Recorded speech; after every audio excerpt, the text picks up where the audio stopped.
Welcome back to another episode of Navigating Postpartum with me, Jaree Williams. I'm so glad that you tuned in. And today we have a special guest, my first ever guest, my best friend, Naeemah Ali. She's going to be sharing her experience and her insights as a friend to a mom who just had a baby and, my other baby, but y'all get the point. But yeah, so welcome, Naeemah. Thank you for having me. Hey everyone, I'm Naeemah. I'm from Atlanta. I have known Jaree for ooh, it's Friend, been we're a going to minute. get to that. We're going to get to that. Oh, oops, sorry. Well, yeah, I'm from Atlanta, and currently living in Barbados for med school. And I am pleased to be on the show. So thank you for having me. Yes, thank you for joining us. Cause I know you have a very tight schedule, girl. You got to get that MD. And so Okay. we're going to start off. Let's start about, you already introduced yourself. Mhm. Thank you for that. And then we're going to dive into it. Like, now, how did we meet? Okay. So we met forever ago. We both went to Spelman College. We ended up doing this pipeline program at Howard together, I think like the summer of 2016. That sounds about right. That sounds so long And ago.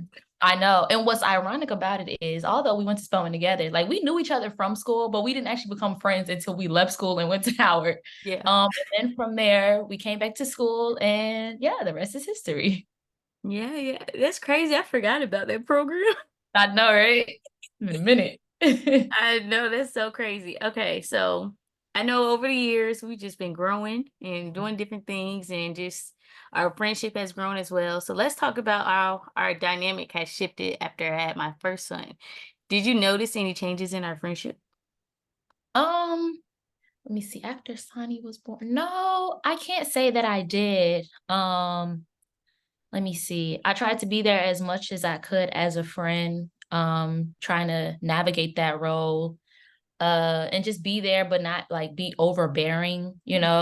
So I can't say that I saw much of a change. The dynamic changed, just because now you're a mom, you're married. So, our relationship obviously is going to evolve because we can't be on the phone 24/7 like we used to be. So, but I guess that was a change. So yeah, so we used to be on the phone just doing anything, talking all the time. But now you had other responsibilities, not only to your child, but also to your marriage. So that changed. But like, I don't know. I'm not really possessive of my friends, so I didn't feel a way that we couldn't talk like all day, because we still would talk like pretty much every day. So Yeah. yeah, no, That's so funny. Cause yeah, we used to be on the phone for hours and hours, but we kind of getting okay, back to that when we have a little free time now. that's So true. that That's kind true. of makes me happy because I need that sometimes. I Mhm. didn't know I need it. All Yeah. right, so we talked about for my first one. So Mhm. what about when I had my second one? Did you Okay. notice any further changes in our friendship now that I had Oh two yeah, girl, children? better. It was the second. It was the second go around. Now the second go around, it was different. Again, I think we both was caught by surprise when the Yeah. second go around, because I used to always joke and be like, okay, now when you gonna give Sonny a little sister, and then it happened. Well, Sonny not a girl, but anyway, but then it happened, and I was just like, oh, okay. We both was like, oh, okay. And Yeah. then from there, I think the communication kind of ended, on account of, like, just different changes that you were experiencing and going through. And from my own personal view, I tried to be there. I reached out to your mom because it just was abrupt to me. I was like, where's my friend? Is she okay? Like, I was so concerned because I just didn't know what was going on. Like, our communication fell off. Like I said, we went from talking like every day, all the time about everything, until like I just didn't hear from you. And I was like, well, is she all right? Is she good? And I didn't want to overstep any boundaries, by reaching out to your husband, like, hey, like, what's going on? Was this? Yeah. So that's why I contacted your mom. And your mom just like kind of, informed me, like, hey, she's good. This is an update on, Sani. Just, keep her uplifted in prayer and stuff like that. Like, she's just going through, mom changes and stuff like that. So that kind of gave me an ease of mind, because I was like, did I do something? Did I say something? Like, I just didn't know, what was going on or whatever like that. But it wasn't, like I said, I noticed a difference. And then I just also told myself, because I'm not gonna hurt, I was a little hurt behind it because I didn't understand like why our dynamic had changed. But I just allocated it back to, well, if we have like a real strong bond and friendship, then like we'll come back together, we'll talk it out or whatever like that when that time comes. But for right now, let me just let her have her space because that's what she needs.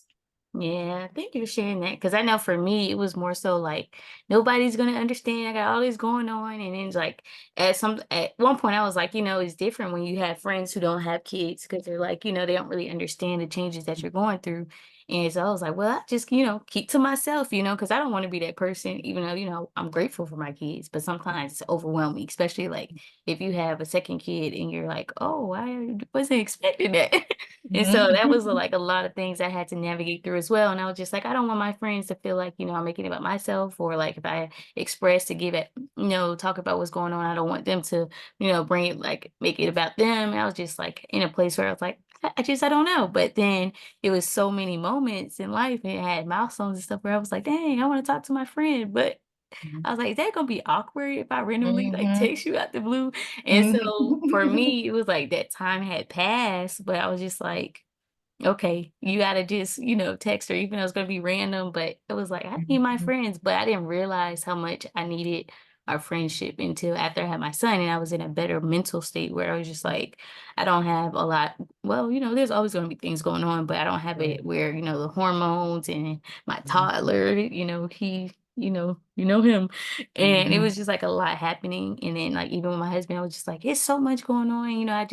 I started distancing myself, and I think he noticed that as well. But now that I took that leap, because it wasn't just you, it was like all my close friends. I was like in my own little zone, but I was dealing with a lot by myself. But now I'm in the space of like, girl, you gotta communicate to people, because if you don't communicate, how do you expect to have that support for people for you, like not even necessarily kids. Kids always gonna be good, but like a village for you. And once I started doing that again, that's where I'm Mhm. just like, oh, I feel filled up. Like now, like we talk Mhm. almost every day again. It's just beautiful. And like even with Alonzo, our inside jokes and us quoting movies, and he just be dying laughing, like this what y'all be doing.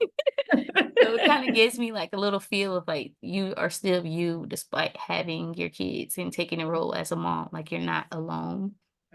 Oh, Mm. that's really where I was in that place, but I'm in a great space now. Mhm. Even when I do have my days, I'll just be like, "Oh, let me text Naeemah real quick," or like, "Let me FaceTime her," or like even just Mhm. communicating how I'm feeling so that we don't get into a place where it's like, "Where's she at?" Because even with my mom, Yeah. like she texts me, I'm like, "Why is she texting you?" Like, like, she's worried. I was like, "Well, I didn't respond," but it was just like just a lot happening at once. I just didn't know how to, like, properly cope with that. But that's where I Mm. also been growing too, like, emotional constancy and, like, being able to be open. Because you know Mm. me, I'll be like, "Oh, I just, keep it to myself or, like, keep it pushing." Mhm. But now I'm learning, like, "Girl, you can only carry so much." So Right, okay. That's real. That's real. Yeah.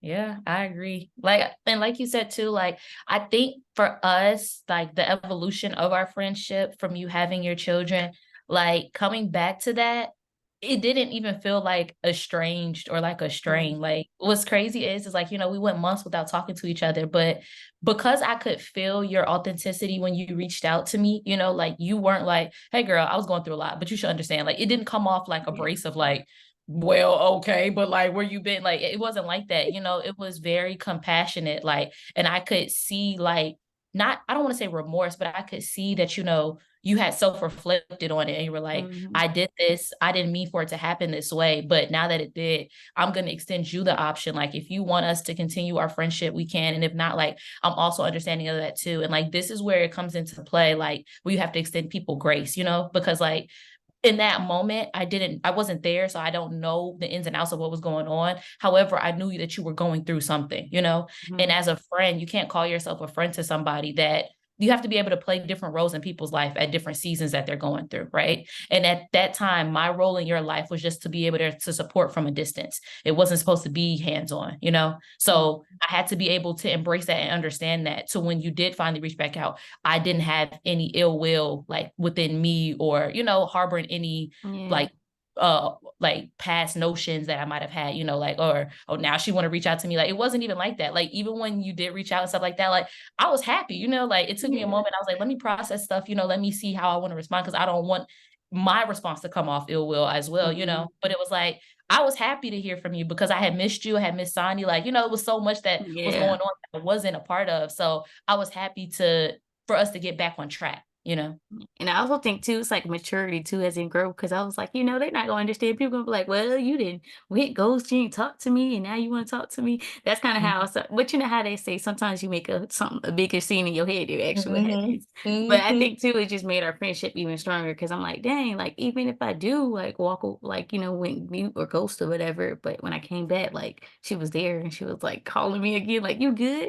And then only thing, like for me, I was like, only thing I regret is like you weren't there to experience like the pregnancy with Saud and being able to be there after the birth. Like for Sonny, you was there at the house, like right after, Mhm. like, girl, what you mean? So it was like kind of different. And that's something I would have to always like be like, dang, like you didn't have the experience, but because I send you pictures and we FaceTime and you see it now, so it's like you still there. So that makes Mhm. me happy. So now my Yeah. question for you is what advice would you give friends who just who's what advice would you give friends who just had babies?